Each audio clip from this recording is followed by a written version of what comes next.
Hi everyone, this is Krishendu sir from AD Zone English Tutorial. Welcome back to my channel. এখানে তোমরা ইংরেজি খুব সহজে শিখবে আমার সঙ্গে। আজকে আবার একটা নতুন ভিডিও নিয়ে তোমাদের সামনে এসেছি। আজকে আমরা একটা নতুন জিনিস শিখবো, সেটা হচ্ছে ভয়েস। যদি তোমরা ভয়েসটা খুব ভালোভাবে শিখে না থেকে থাকো তো অবশ্যই ভিডিওটা শেষ পর্যন্ত দেখবে। আমি আশা করি এই ভিডিওটা দেখার পর তোমাদের ভয়েস নিয়ে সমস্ত ডাউট ক্লিয়ার হয়ে যাবে। চলো শুরু করি। ভয়েসটা কি সেটা জানার চেষ্টা করি। তো প্রথমে যেটা বলে রাখি যে ভয়েসটা হচ্ছে, যেটাকে তোমরা বাংলা ব্যাকরণে বাচ্য পড়েছো, সেটাকে ইংরাজিতে বলে ভয়েস।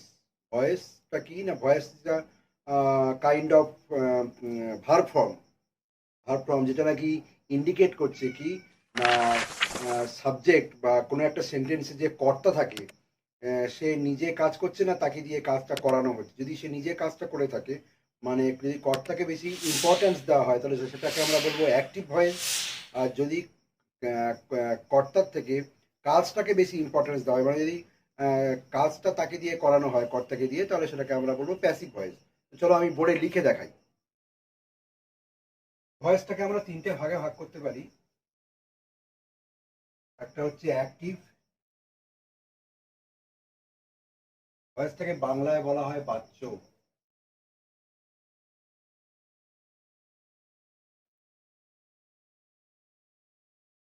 একটা হচ্ছে প্যাসিভ, আর একটা হচ্ছে কোয়াসি প্যাসিভ।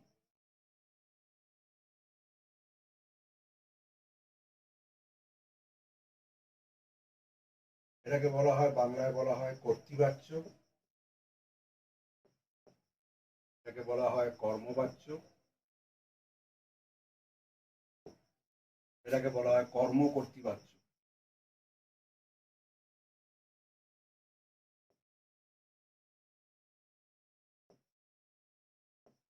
কোয়াসি প্যাসিভ নিয়ে পরে আলোচনা করছি, আগে এই অ্যাক্টিভ প্যাসিভটা নিয়ে একটু ক্লিয়ার করে দিই। অ্যাক্টিভ ভয়েস যে বলা হয়, অ্যাক্টিভ মানে কি এখানে কর্তা অ্যাক্টিভ থাকে, মানে কর্তা নিজেই কাজটা করছে, সেক্ষেত্রে আমরা বলবো অ্যাক্টিভ ভয়েস। একটা এক্সাম্পল দিই, দেখো।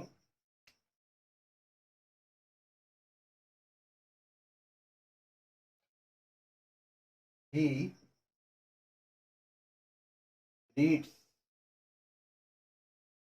আ বুক। এখানে সে বইটা পড়ে, তাহলে বইটা কে পড়ে? সে পড়ে, মানে এটা সাবজেক্ট কর্তা। তাহলে যে কাজ করছে সে আগেই আছে এবং সে অ্যাক্টিভ আছে, সে কাজটা করছে। তাহলে এই সেন্টেন্সটাকে আমরা বলবো অ্যাক্টিভ ভয়েস। আমরা শিখবো যে কিভাবে অ্যাক্টিভ থেকে আমরা প্যাসিভে কনভার্ট করতে পারি। হ্যাঁ, দেখো, এটা হচ্ছে সাবজেক্ট, এটা হচ্ছে ভার্ব, এটা হচ্ছে অবজেক্ট। তো নিয়মটা যেটা হচ্ছে, আমরা যখন অ্যাক্টিভ থেকে প্যাসিভে যাব, অ্যাক্টিভে যেটা অবজেক্ট আছে সেটা প্যাসিভে গিয়ে সাবজেক্ট হয়ে যাবে। দেখো, এখানে আমরা করব আ বুকটা আগে চলে আসবে। এটা কোন, এই সেন্টেন্সটা কোন টেন্সে আছে? সেন্টেন্সটা প্রেজেন্ট ইনডেফিনাইট টেন্স বা সিম্পল প্রেজেন্টে আছে। সেক্ষেত্রে যখন আমরা অ্যাক্টিভ থেকে প্যাসিভে যাব, তো সাবজেক্টের পরে সাবজেক্ট অনুযায়ী ইজ অ্যাম আর হবে, তো এই বুকের পরে আমি ইজ বসাবো। আর এই রিড ভার্বের থার্ড ফর্ম মানে পাস্ট পার্টিসিপেল ফর্মটা বসবে। সেক্ষেত্রে রিডের থার্ড ফর্ম রেড, লিখবো রিড কিন্তু উচ্চারণ করবো রেড। তাহলে আ বুক ইজ রেড। আর এই যে সাবজেক্টটা আছে এটা বাই হয়ে হিটা হিম হয়ে যাবে, অর্থাৎ মানেটা দাঁড়ালো একটা বই তার দ্বারা পড়া হয়। অর্থাৎ এখানে কাজটা ইম্পর্টেন্স পাচ্ছে এবং কর্তাকে দিয়ে কাজ করানো হচ্ছে, কর্তা শেষে চলে গেছে। এই ধরনের ফর্মটাকে আমরা বলবো প্যাসিভ ভয়েস। ক্লিয়ার? তাহলে অ্যাক্টিভের ফর্মটা দেখলাম, অ্যাক্টিভের সাবজেক্টটা আগে থাকে, কর্তা যে কাজটা করছে সেটা বেশি প্রাধান্য পায়, কর্তা অ্যাক্টিভ থাকে, তাই এটাকে বলা হয় অ্যাক্টিভ ভয়েস। এবং প্যাসিভে কি হয়, কর্তাকে দিয়ে কাজটা করানো হয়, কর্তা কাজটা আগে চলে আসে, কর্তা পরে চলে যায়। এই ধরনের ফর্মটাকে আমরা বলবো প্যাসিভ, মানে এখানে কর্তাটা প্যাসিভ হয়ে আছে। কাজটা বেশি ইম্পর্টেন্স পাচ্ছে। তো এই হচ্ছে অ্যাক্টিভ থেকে আমরা প্যাসিভে কিভাবে যাব।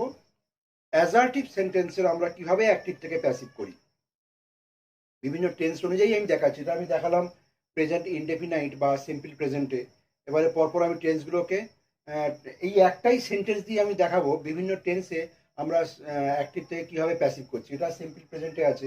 এবার নেক্সট প্রেজেন্ট কন্টিনিউয়াস আমি দেখাচ্ছি। দেখো আমি একটা ছক করে দিই। দেখো এটা অ্যাক্টিভ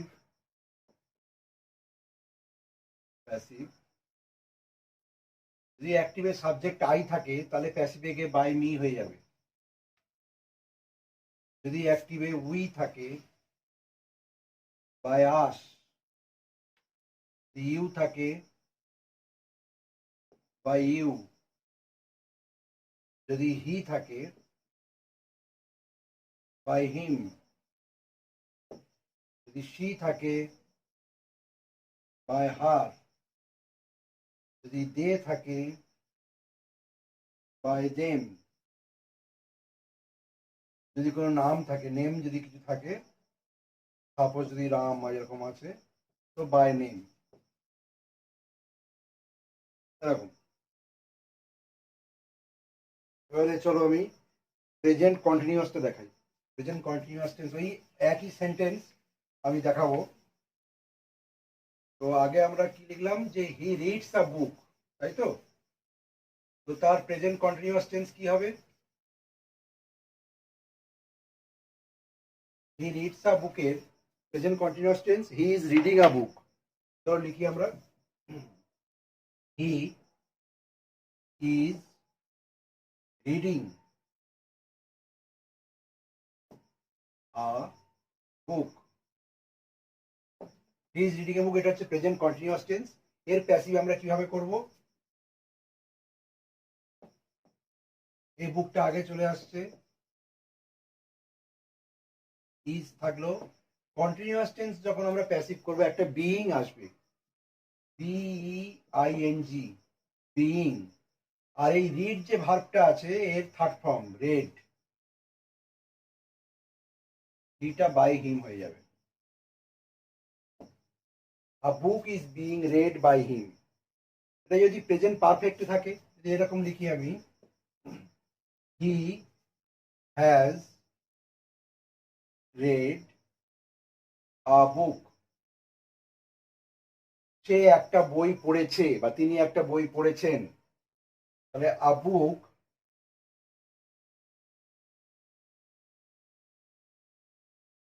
হ্যাজ একটা বিন আসবে, আর এটা রেড আছে, রেড থার্ড ফর্মই থেকে যাবে।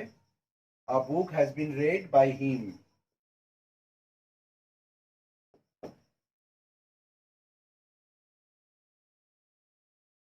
এটা যদি সিম্পল পাস্ট হয়, যদি এনিবডি হি রেড আ বুক। আচ্ছা থার্ড ফর্ম এটা তো একই রকম দেখতে লাগছে, যদি একটু অন্যরকম আমি করি যেটাতে ইডি বা ইএন যোগ হচ্ছে, তো সেটা বোধহয় তোমাদের ক্ষেত্রে বুঝতে সুবিধা হবে। তোমরা ভাবতে পারো যে এটা তো একই রকম আছে, অ্যাকচুয়ালি উচ্চারণটা তফাৎ হচ্ছে কিন্তু এটা স্পেলিংটা একই থাকে, প্রোনাউন্সটা আলাদা, প্রোনাউন্সিয়েশনটা আলাদা যাবে, রেড বলতে হবে। একটা অন্য অন্য সেন্টেন্স নিয়েছি আমি যদি বলি দ্য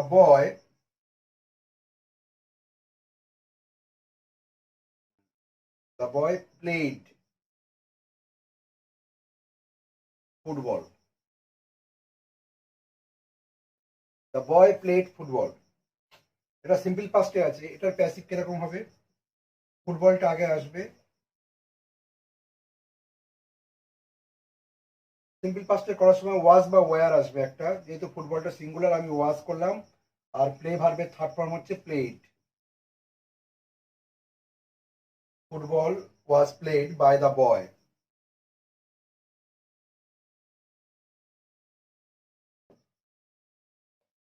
যদি এটা পাস্ট কন্টিনিউয়াস হয়, the boy was playing football.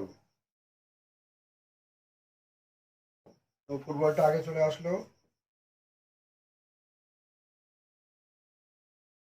Football was, আমি আগে বলেছিলাম যে কন্টিনিউয়াস টেন্সের আমরা যখন প্যাসিভ করবো একটা বিইং আসবে, বিআইএনজি বিইং।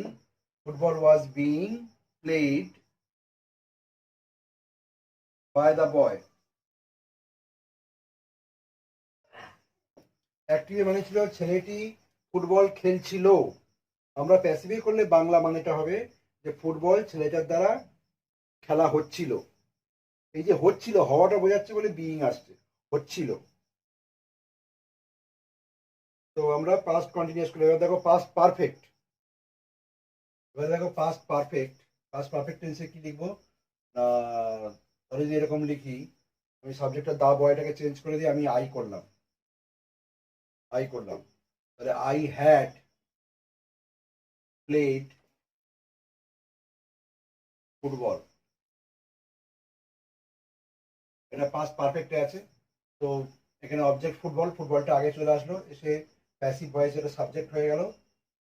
ফুটবল হ্যাড, একটা বিন আসবে, থার্ড ফর্ম তো করাই আছে, প্লেড, আই থাকলে বাই মি হয়ে যায়, হয়ে গেল। এবারে ফিউচার দেখা যাবে, সিম্পল ফিউচার।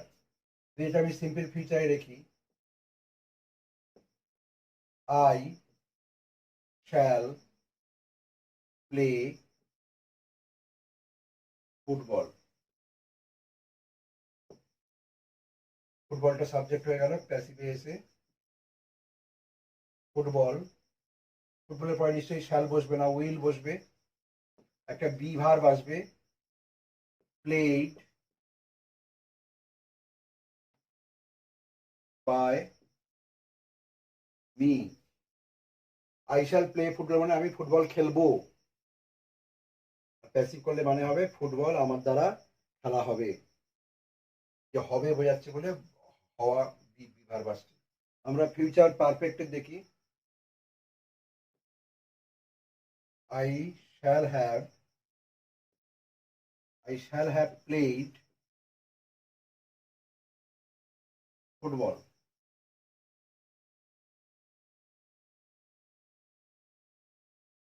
তাহলে এটা হবে football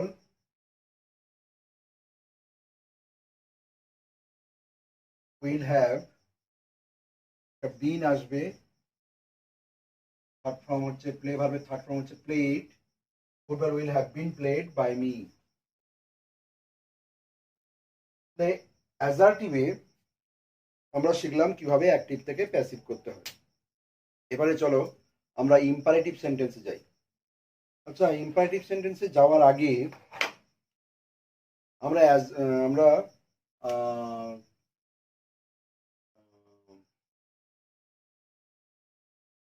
negative sentence, assertive negative sentence আমরা কিভাবে প্যাসিভ করবো একটু দেখে নিই চট করে। ধরো আমি বললাম I do not play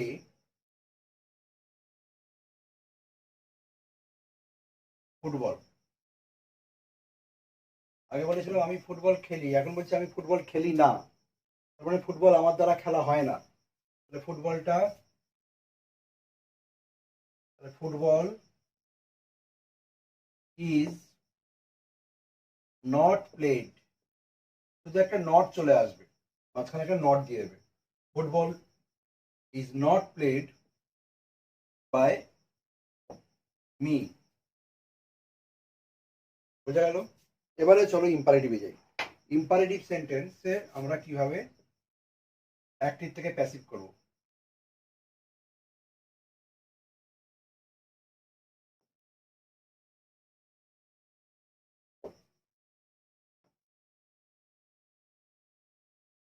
open the door, এটা ইম্পারেটিভ সেন্টেন্স। ইম্পারেটিভ সেন্টেন্সের সাবজেক্টটা অমিট থাকে, উজ্জ্ব থাকে, ভার্ব দিয়ে সেন্টেন্স শুরু হয় এবং আদেশ, অনুরোধ, উপদেশ এগুলো বোঝায়। এই ধরনের সেন্টেন্সকে আমরা ইম্পারেটিভ সেন্টেন্স বলি। তো দেখো এখানে ভার্ব আছে, অবজেক্ট আছে, আর এখানে ওপেন দ্য ডোর মানে ইউ ওপেন দ্য ডোর, এই ইউ সাবজেক্টটা অমিট করা আছে, লেখা নেই। তো আমরাও প্যাসিভে ইউ রাখবো না, আমরা প্যাসিভেও ইউটা অমিট করে দেবো। তাহলে অবজেক্টটা আগে আসবে, আচ্ছা, এই ধরনের সেন্টেন্স আমরা যে ইম্পারেটিভ সেন্টেন্সে অবজেক্ট পাবো আমরা সেগুলো লেট দিয়ে করব। একটা লেট নিয়ে আসি। লেট, লেটটা কিন্তু অ্যাক্টিভেও হয়, প্যাসিভেও ব্যবহার করি। আমি লেট দিয়ে আবার অ্যাক্টিভ দেখাবো। লেট অ্যাক্টিভে কিভাবে ব্যবহার করছি। Let the door be open, একটা বি ভার্ব আসবে, আর ওপেন ভার্বের থার্ড ফর্ম হচ্ছে ওপেনড। দরজাটা খোলা হোক। আমরা বলেছিলাম ওপেন দ্য ডোর মানে দরজা খোলো, let the door be open মানে দরজাটা খোলা হোক। Let the door be open. কিন্তু যদি অবজেক্ট না থাকতো, একটা ইম্পারেটিভ বলি যেখানে অবজেক্ট নেই। কাম হিয়ার, এখানে কামটা হচ্ছে ভার্ব, হিয়ারটা তো নিশ্চয়ই অবজেক্ট নয়, হিয়ারটা এখানে অ্যাডভার্ব। তো এটা কি করবে, এগুলো আমরা যখন প্যাসিভ করতে যাব তখন এটা এরকম ভাবে করবো, you are ordered, you are ordered to come here. আচ্ছা, আমি বলছিলাম লেট দিয়ে অ্যাক্টিভে লিখবো। তো লেট দিয়ে যদি অ্যাক্টিভ এরকম লিখি, লেট মি ডু ইট, এটা আমাকে করতে দাও, লেট মি ডু ইট। এটাকে আমরা প্যাসিভ কিরম করব, এটা প্যাসিভ হবে let it be done by me, let it be done by me, এটা আমার দ্বারা করা হোক, করতে দেওয়া হোক, এটা আমাকে করতে দেওয়া হোক। যদি মোরাল অব্লিগেশন বোঝায় সেক্ষেত্রে আমরা শুড ব্যবহার করে আমরা প্যাসিভ করতে পারি। যেমন ধরো বললাম help the poor,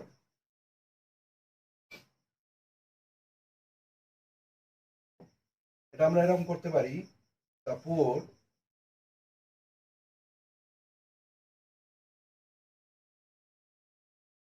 should be helped, the poor should be helped, এটা মোরাল অব্লিগেশন বোঝাচ্ছে। যদি এরকম থাকে, যদি প্লিজ কথাটা থাকে, please give me a glass of water,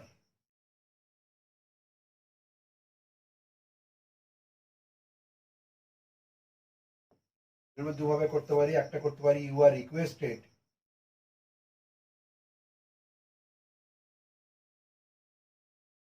you are requested to give me a glass of water.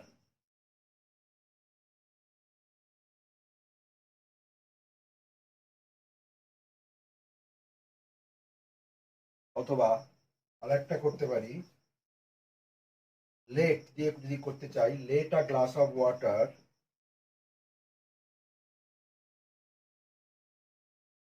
Be given to me, আমাকে দেওয়া হোক, let a glass of water be given to me please, লাস্টে প্লিজটা এরকম লিখে দেবো, এরকম ভাবেও করতে পারি। তাহলে ইম্পারেটিভ সেন্টেন্সের আমরা প্যাসিভ কিভাবে করব, আশা করি তোমরা শিখে গেছো, শিখতে পেরেছো। যদি কোথাও কোনো প্রবলেম থাকে অবশ্যই আমাকে কমেন্ট বক্সে জানিও। আর ইন্টারোগেটিভ সেন্টেন্সের কিভাবে প্যাসিভ করব, হ্যাঁ, বা প্যাসিভের আরও অনেক ফর্ম নিয়ে, কোয়াসি প্যাসিভ নিয়ে আলোচনা করব নেক্সট ভিডিওতে। তোমরা থেকো কিন্তু। শেষে একটা কথা বলি, যদি তোমরা ভয়েস সম্বন্ধে শিখতে পেরে থাকো, কিছু শিখে থাকো, তো অবশ্যই লাইক করবে এবং তোমাদের বন্ধুদের মধ্যে শেয়ার করবে। আর যারা এই চ্যানেলে একদমই নতুন, যারা এখনও সাবস্ক্রাইব করে ওঠোনি, তারা প্লিজ সাবস্ক্রাইব করে দাও আর বেল আইকনটা প্রেস করো নতুন নতুন ভিডিওর নোটিফিকেশনগুলো পাওয়ার জন্য। ওকে, থ্যাংক ইউ।